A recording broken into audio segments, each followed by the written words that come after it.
আর লালটাই হচ্ছে 1019 page.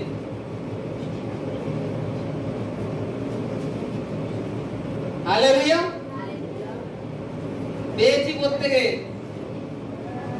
Hallelujah, আমি পড়ছি যিশায়া 49 1 থেকে 6 অবধি পড়বো। হালেলুয়া। হে উপকূল সকল আমার বাক্য শুনো, হে দূরস্থ জাতিগণ কর্ণপাত করো। সদা প্রভু গর্ভাবধি আমাকে ডাকিয়াছেন, মাতার উদর হইতে আমার নাম উল্লেখ করিয়াছেন। তিনি আমার মুখ তীক্ষ্ণ খড়গস্বরূপ করিয়াছেন, আপন হস্তের ছায়াতে আমাকে লুকায়িত করিয়াছেন এবং আমাকে শানিত বাণ স্বরূপ করিয়াছেন, আপন তুনের মধ্যে রাখিয়াছেন। আর তিনি আমাকে বলিয়াছেন, তুমি আমার দাস, তুমি ইসরায়েল, তোমাকে আমি মহিমান্বিত। হালেলুয়া। কি বললাম? হালেলুয়া। কি বলছে? হে উপকূল সকল আমার বাক্য শুনো, হে দূরস্থ জাতিগণ কর্ণপাত করো। কাদেরকে বলছে? দূরস্থ জাতি, যারা ঈশ্বর থেকে দূরে ছিলে তাদেরকে বলছে, হে দূরস্থ জাতিগণ কর্ণপাত করো। সদা প্রভু গর্ভাবধি আমাকে আমার মাতার উদর হইতে আমার নাম উল্লেখ করিয়া ডাকিয়াছেন। কি? আমার মায়ের গর্ভে যখন আমি ছিলাম তখন সদাপ্রভু আমার নাম ধরে ডেকেছেন, আমার নাম ধরে ডেকেছেন যে তুমি আমার কাছে আসো। তারপরে বলছে তিনি আমার মুখ তীক্ষ্ণ খড়গ স্বরূপ করিয়াছেন। Hallelujah, hallelujah. তিনি আমার মুখকে তীক্ষ্ণ খড়গ স্বরূপ। তীক্ষ্ণ মানে কি? ধার, এতটাই ধার আমার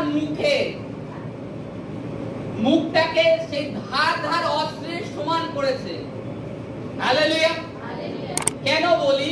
বাক্য ডিক্লিয়ার করো, ঘোষণা করো। আমি প্রার্থনায় সবসময় বলি, তোমরা যে প্রার্থনা তোমাদের জীবনে যে কোনো স্পিরিট কাজ করছে, একটা রোগের স্পিরিট, তুমি ঘোষণা করো, প্রভুর বাক্য দ্বারা ঘোষণা করো। রোগের আত্মাকে বলো, তোমার মুখটাকে কি করেছে ঈশ্বর? তীক্ষ্ণ খড়গ স্বরূপ। কারণ তুমি সেই দূরস্থ জাতি যাকে ঈশ্বর তোমার মায়ের গর্ভের থেকে তোমাকে মনোনীত করে ডেকে নিয়ে এসেছে। আর আজকে হয়তো তুমি ভাবছো আমি সমস্যা এসেছে তাই প্রভুর কাছে এসেছি। না, এটা ঈশ্বরের পরিকল্পনা। আমি যদি তোমাকে এমনিই ডাকতাম, তুমি কি আসতে যে আসো তুমি আমার সেবা করো? এরকম কেউ আছে? নেই এই পৃথিবীতে, খুব কম। বড় বড় পাস্টার অঙ্কুর নারোলা এক সময় প্রভুর যে প্রার্থনায় সে গিয়েছে, তার ঘরে তার দাদুর ক্যান্সার হয়েছে। লোকে প্রভুর সন্তানরা তার বিয়ে যেত প্রার্থনার জন্য। সে কি বলতো জানেন? খ্রিস্টানরা যেন আমার বাড়িতে প্রবেশ না করে, মাসি লোক। এবার দিন যদি প্রবেশ করে আমি ঠ্যাং ভেঙে দেবো, এরকম কথা বলেছে। ঈশ্বরটাকে কি করেছে? ঈশ্বর অঙ্কুর নারুলাকে মনোনীত করেছে। সে এমনই সময় একটা সমস্যায় পড়ে, ডিপ্রেশন, মানসিক চিন্তার মধ্যে, কুকুরে কামড়ায় তাকে, তার থেকে এতটা একটা বড় সমস্যার মধ্যে যায়। আর যখন সে সুইসাইড করতে যায়, তখন সেই ঈশ্বরের দাস, ঈশ্বরের দূত, সেই মাসিরা গিয়ে তাকে বলে যে প্রভু যিশু কোন জাত ধর্মের জন্য আসেননি, তিনি মানব জাতিকে উদ্ধারের জন্য এসে। চল বাইবেল পড়ে দেখবি কোথায় আছে খ্রিস্টান ধর্ম। এইভাবে সেই যখন বলে, সে একজন মানে পরজাতির থেকে প্রভুকে জেনেছে। সে যখন বলেছে, সে এসেছে, বাইবেল নিয়ে পড়ে দেখে না কোথাও খ্রিস্টান শব্দ নেই, খ্রিস্টান ধর্ম নেই। তখন তার মাথা টনকে উঠে গেছে। তখন তিনি প্রার্থনা করতে থাকেন আর ঈশ্বর তার জীবনে অদ্ভুত কার্য করেন। আর আজকে লাখো লাখো লোক তার দ্বারা ঈশ্বর উদ্ধার করছেন। ঈশ্বর কি তার মায়ের গর্ভের থেকে তাকে মনোনীত করে নিয়ে এসেছেন। সে ভেবেছে আমার রোগের জন্য আমি গিয়েছি, কিন্তু আদৌ ঈশ্বরের পরিকল্পনা। পাঞ্জাবেরই 8 থেকে অঙ্কুর নারোলা তো মানে পড়ে, তার আগে হয়তো 1896-92 সময় সাধু সুন্দর সিং ছিল, সেও ঈশ্বরের বিরোধী ছিল। যে কেউ প্রভুর লোকেরা যেত তাদেরকে মারতো, বাইবেল নিয়ে নিজে জ্বালিয়েছে, পুড়িয়েছে।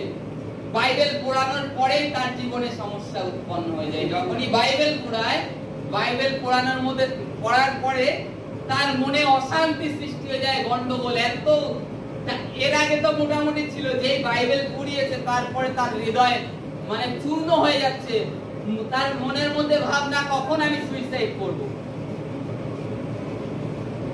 একদিন ভোরবেলায়, যেহেতু সেও ভোরে উঠতো, খুব স্নান করতো, সমস্ত গ্রন্থ পড়তো, পড়ে কি হয়েছে, সে একদিন প্রার্থনা করছে, বলছে আজকে 4টে প্রথম ট্রেন যখন যাবে আমি সেই ট্রেনে সুইসাইড করব। যদি ঈশ্বর, যদি কেউ না থেকে থাকে, আমাকে যদি কেউ দর্শন না দেয়, তাহলে আমি সুইসাইড করে মরে যাব। কারণ এই অশান্তি মনের মানসিক চিন্তায় তাকে এতটাই কুড়ে কুড়ে খাচ্ছিল। তখন সে কি করেছে, ওই ভোরবেলায় উঠে স্নান করেছে, করার পরে প্রার্থনায় করতে বসেছে। আর তখন তার সম্মুখে কে এসেছে? প্রভু যিশু, জ্যোতি, আলো। তাকে বলছে আমি জীবিত পরমেশ্বর। তাই এইভাবেও বলেনি যে আমি জীবিত পরমেশ্বর। যখনই তার নিকটে, প্রভু তার নিকটে এসে তার হৃদয়ে আস্তে আস্তে শান্তি প্রবেশ করছে, সেই চঞ্চলতা, উদাসীনতা তার জীবন থেকে চলে যাচ্ছে। ঈশ্বরের পরিকল্পনা অনুসরণে আজকে আপনারাও প্রত্যেকে আহুত। ঈশ্বরের যে বড় দাস, কিংবা ঈশ্বর তার উপরে প্রচুর গ্রেস করেছে, ঈশ্বর মানে আগের থেকে দিয়ে রেখেছে না। হ্যাঁ, ঈশ্বর মায়ের গর্ভের থেকে মনোনীত করেছে, তোমার মুখটাকে তীক্ষ্ণ খড়গ স্বরূপ করেছে। খালি একার জন্য নয়, প্রত্যেকেরকে দিয়েছে। তোমরা ঈশ্বরের আজ্ঞাকে, ঈশ্বরের বাক্যটাকে সেই মহত্তা দিচ্ছ না বলে তোমাদের জীবনে কাজ হচ্ছে না, গুরুত্ব দিচ্ছ না, আর বিশ্বাস সহকারে প্রার্থনা করছো না। তোমাদেরকে বিশ্বাস সহকারে প্রার্থনা করতে হবে। সন্দেহ করলে হবে না যে তুমি যে ধার্মিকতার পথে চলছো, কার দেখানো পথে চলছো। আগে জগতের ইচ্ছা অনুসরণে চলতে, তোমার যেদিকে ইচ্ছা, ওখানে আড্ডা ইয়ার্কি হচ্ছে, ওখানে চলে যাও। ওখানে কানা, মানে যেটা বাংলা ভাষায় বলে যে কানা খুশো হচ্ছে, নিন্দা মন্দ হচ্ছে, তার মধ্যে তুমি ঢুকে যেতে। এখন তুমি প্রভুকে জানো, তুমি সেই সমস্ত মন্দ কর্ম, মিথ্যা জিনিস তোমার জীবন থেকে ত্যাগ করেছো, তুমি সেই সত্যময় পরমেশ্বরের পিছনে চলছো। তাহলে তোমার মুখটাকে কি ঈশ্বর তীক্ষ্ণ দিদার খড়গ স্বরূপ করবেন না? তীক্ষ্ণ খড়গ স্বরূপ করবেন। ঈশ্বর তোমার মুখেও সেই পাওয়ার দিয়েছেন, আজকে একজনকে দেননি। এখানে বাইবেলে স্পষ্ট উল্লেখ করেছে, হে দূরস্থ জাতিগণ কর্ণপাত করো। কি বলছে? হে দূরস্থ জাতিগণ কর্ণপাত করো। তোমরা কর্ণটাকে বন্ধ করে রেখে দিয়েছো, বন্ধ করে রেখে দিয়েছো। তোমাদের মধ্যে এখন একরকম শুনছো, পরেক্ষণে ভুলে যাচ্ছ না আমি ঈশ্বরের সন্তান। আমার জীবনেও ঈশ্বর যদি তার যে সামথিং, আমরা যদি উদাহরণ স্বরূপ দিই যে ঈশ্বর যদি ওর জীবনে করতে পারে, কেন আমার জীবনে করবে না? আমার মধ্যে কি কমি রয়েছে প্রভু? যদি কমি থাকে আমাকে দেখিয়ে দাও। আমার যদি কোনো পাপ থাকে সেটা আমাকে স্মরণে এনে দাও। তোমরা যখন প্রভুর কাছে এইরূপ প্রার্থনা করবে, তখন দেখবে প্রভু তোমাদের সামনে একটা বইয়ের মতন খুলে দেবে। যদি কোনো ভুল থাকে, যদি ভুল থাকে, তোমাদের সামনে একটা বইয়ের মতন চোখের সামনে দিয়ে দেবে যে দেখ, কিংবা তোমার ব্রেনের মধ্যে সেই সমস্ত ভাবনা দিয়ে দেবে। তুমি নিজে ভাববে, ভেবে যখন পশ্চাতাপ করবে, পবিত্র আত্মা এগুলো করবে, যখন করবে তখন পবিত্র আত্মার কাছে ক্ষমা চেয়ে নেবে ঈশ্বরের কাছে যে আমি আর দ্বিতীয়বার এইরূপ করব না। তখন ঈশ্বর পবিত্র আত্মা তোমাকে আবার পুনরায় তুলবে, আর তোমার মুখটাকে তীক্ষ্ণ খড়গ স্বরূপ করবে। তারপরে নিচের লাইনটাই কি বলতে দেখবো, দেখুন, তীক্ষ্ণ খড়গ স্বরূপ করিয়াছেন, আপন হস্তের ছায়াতে লুকায়িত করিয়াছেন। কোথায় রেখেছেন? কার হাতে? হাতের ছায়ার নিচে। ঈশ্বরের হাতের ছায়ার নিচে আপনারা রয়েছে। কোথায়? ঈশ্বরের হাতের ছায়ার মধ্যে রয়েছেন। হালেলুয়া। আমরা দেখি যদি কোনো মুরগি বাচ্চা নিয়ে ঘুরে বেড়ায়, তার পাশের থেকে একটা বিড়াল গেলে সে মুরগি কেমন করে ওঠে, কিংবা উপরে একটা কাক যদি ঘুরপাক খায়, কিংবা একটা চিল ঘুরপাক খায়, সে কি করে? বাচ্চাগুলোকে ঝম করে নিয়ে গুটিয়ে পাখনার মধ্যে লুকিয়ে রাখে। আজকে আমাদেরও ঈশ্বর তিনি তার হাতের ছায়ার নিচে রেখে দিয়েছেন, হাতের ছায়ার নিচে, যেন তোমার উপরে কোনো হিংস্র প্রাণী হামলা না করে। কিন্তু তোমরা ভুলে যাচ্ছ যে তোমরা ঈশ্বরের সন্তান, তার হাতের ছায়ার নিচে রয়েছে। হালেলুয়া। তারপরে দেখুন কি বলছে, এবং হাতের ছায়াতে লুকায়িত করিয়াছেন এবং আমাকে শানিত বাণ স্বরূপ করিয়াছেন, আপন তুলের মতো রাখিয়াছেন। হালেলুয়া। শানিত বাণ আমাকে কি করেছে? শানিত বাণ জানি, বাণ কাকে বলা হয়? তীর। তীরের যে ফলা, যেটা তীর টেনে মারা হয়, সেটা এতটা ধার দিয়ে রেখেছেন, মানে চকচক নিশানা করে মারলেই ঢুকে যাবে। আর আপন তুন, তুন মানে কি জানি? ঈশ্বর। ঈশ্বর তার তুনের মধ্যে আমাকে রেখেছেন, যেটার মধ্যে তীর থাকে। আমরা দেখি বইতে যে পিঠের থেকে একটা ছুরির মতন, একটা কোটোর মতন থাকে, তার মধ্যে তীর ঢুকানো থাকে। তার মধ্যে আমাকে রেখে দিয়েছেন ঈশ্বর তার পিঠের উপরে, আর আমাকে সেই বাণের স্বরূপ ধার করেছেন। বাণের স্বরূপ ধার করে রেখে নিজের পিঠের উপরে রেখে দিয়েছেন ঈশ্বর। কারণ তুমি ইসরায়েল, এখানে বলতে দেখো, আর তিনি আমাকে বলিয়াছেন, আমার দাস তুমি ইসরায়েল, তোমাতে আমি কি হব? মহিমান্বিত হব। তোমাতে আমি কি হব? মহিমান্বিত। ঈশ্বর কি করবেন? আমাতে মহিমান্বিত হবেন। কেন? তিনি আমাকে জ্ঞাত হয়েছেন, জাতিগণ জানবে যে এই ঈশ্বরের সন্তান। এর দ্বারা ঈশ্বর অনেক কাজ করবেন, চিহ্ন চমৎকার করবেন, চিহ্ন চমৎকার করবেন। লোকে দেখে বলবে, হ্যাঁ তোমরা ঈশ্বর সদাপ্রভুর সন্তান, তোমাদের মধ্যে ঈশ্বরের জ্ঞান আছে। তুমি যেখানে যাবে, বাইবেলে এমনি এমনি বলেনি দ্বিতীয় বিবরণে, তুমি বাইরে যাবে আশীষিত হবে, ভিতরে আসবে আশীষিত হবে। তোমার সমস্ত কিছুকে আমি আশীষ করব। তুমি ঋণ নেবে না, ঋণ দেবে। কখন? যখন তুমি ঈশ্বরের আজ্ঞা, আদেশ পালন করবে। আর এখানে কি বলেছে? তুমি ইসরায়েল। ইসরায়েল নামের মানে আমরা জানি। ইসরায়েল নামের মানে কি? ইসরায়েল নামের মানে হচ্ছে ঈশ্বরের সহিত যুদ্ধকারী। ঈশ্বরের সহিত যুদ্ধকারী। আমরা জানি যখন যাকব তিনি যখন ফিরে আসছিলেন, তখন পথের মাঝে তার পুত্র মেষ গরু নিয়ে মামা লাবনের থেকে ফিরে আসছিলেন, কানান থেকে। তখন ঈশ্বরের সহিত যুদ্ধ করেছিল, তাই তার উপাধি দিয়েছিল যে ঈশ্বরের সহিত যুদ্ধকারী। তুমি ইসরায়েল। আজকে তোমরা ইসরায়েল। ঈশ্বরের কাছে প্রার্থনা করে করে তোমাদের জীবনে যে সমস্যা, সেই সমস্যা তোমরা দূর করে জয়ী হয়েছো। সেই ইসরায়েল তোমরা। তোমাদেরকে ঈশ্বর তার তুনের মধ্যে রেখে দিয়েছে, তার পিঠের মধ্যে, আর তার হাতের ছায়ায় সংগোপন করেছে। কিন্তু তোমরা নিরাশা, হতাশা ভরা জীবন যাপন করছো এখনো ওই জীবন্ত ঈশ্বরকে জানার পরে, যে হ্যাঁ আমরা ঈশ্বরের সন্তান, আমাদের পাপ করলে হবে না, নিন্দা করলে হবে না, কাউকে ঠকানো চলবে না। বাইবেলে লেখা আছে ঠকানো পাপ, মিথ্যে কথা বলা পাপ, অন্ধকে পথ দেখাতে হবে, তাকে উচট খেতে দেওয়া যাবে না। এগুলো কি আমরা মাথায় রাখি? না, ও বলেছে তাই বলে আমাকে উত্তর দিতে হবে। প্রভু বলেছে কেউ এক গালে চর মারলে তার একদিকে এক গাল বাড়িয়ে দাও। কিন্তু তোমরা ঈশ্বরের বাক্য ভুলে যাও।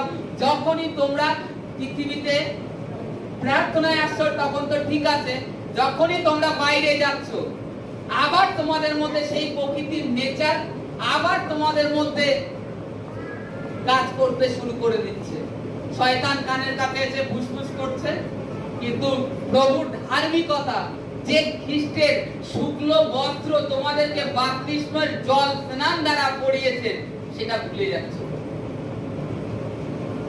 যে শুক্ল বস্ত্র বাপ্তিস্মের স্নান দ্বারা তোমাদেরকে পরিয়েছেন, ঈশ্বর তার জন্য তোমাদের মধ্যে পবিত্র আত্মা দিয়েছেন। সেই পবিত্র আত্মার আওয়াজটাকে না শুনে তোমরা কে কি বললো তার দিকে লক্ষ্য করছো আর নিজেরা ঈশ্বরের অনুগ্রহ থেকে বঞ্চিত হয়ে থাকছো।